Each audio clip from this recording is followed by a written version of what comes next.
स्वागत है एक बार फिर से आपका इस खास पेशकश में, जहां हम चर्चा कर रहे हैं प्रधानमंत्री नरेंद्र मोदी के एक्सक्लूसिव इंटरव्यू के कुछ अंशों पर जो महत्वपूर्ण बातें उन्होंने कही हैं।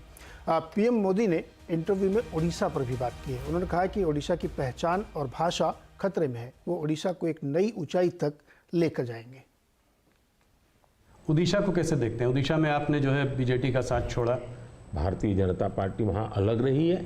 बीजेडी ने मुद्दों के आधार पर समर्थन केंद्र में हमारा समर्थन किया था, मुद्दों के आधार पर जी। और ऐसे बहुत से दल हैं जो मुद्दों के आधार पर हमें समर्थन देते रहे हैं। तो बीजेडी का हमारा नाता हो रहा, राज्य के अंदर हम बिल्कुल, उड़ीसा की पूरी अस्मिता खत्म हो रही भाई। उड़ीसा की अस्मिता संकट में है। उड़िया लैंग्वेज वो खतरे में आ रही है और मैं नहीं मानता कि उड़िया के लोग अब ये लंबे अरसे तक इसको सहन कर सके। इतने संसाधन है जी, आज उड़ीसा देश का रिचेस्ट स्टेट बन सकता था जी, रिचेस्ट स्टेट, लेकिन क्या हालत बना के रखी है। तो अब उड़ीसा के सामान्य मानवी के अंदर एस्पिरेशंस है जी, और मुझे लगता है कि हमें सेवा का मौका मिलना चाहिए। हम उड़ीसा को कहां से कहां पहुंचा कर देंगे।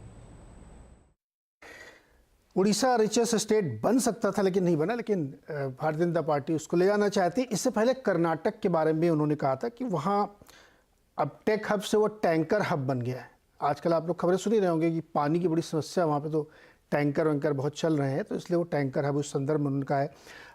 शेखर सर, दोनों मतलब ये जो रीजनल बयान दिए उन्होंने, उड़ीसा पर एक कर्नाटक, उस पर आपकी क्या राय बनती है?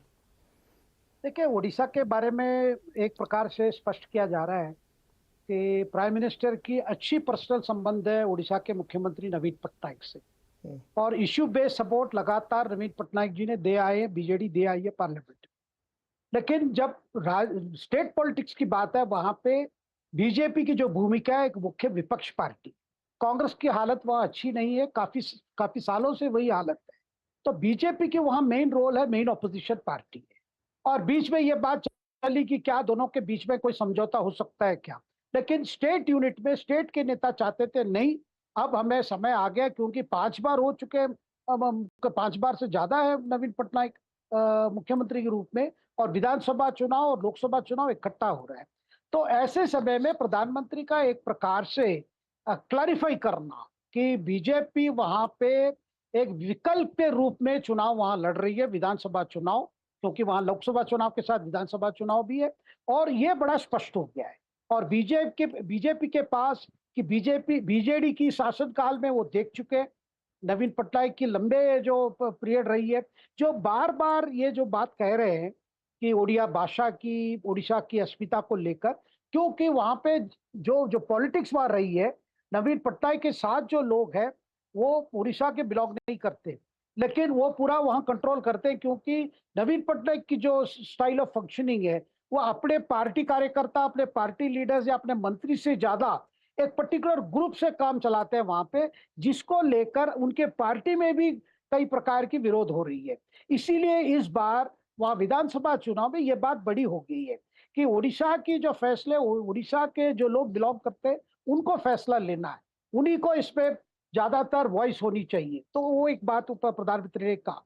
और दूसरी बात कि जो क्षमता की जो बात की पीएम ने कहा, उड़ीसा की इतने मिनरल वेल्थ है, क्या वो पूरा पोटेंशियल को, क्या उड़ीसा पूरा क्षमता को पूरा एक्सप्लॉइट कर पाई है? कतई नहीं।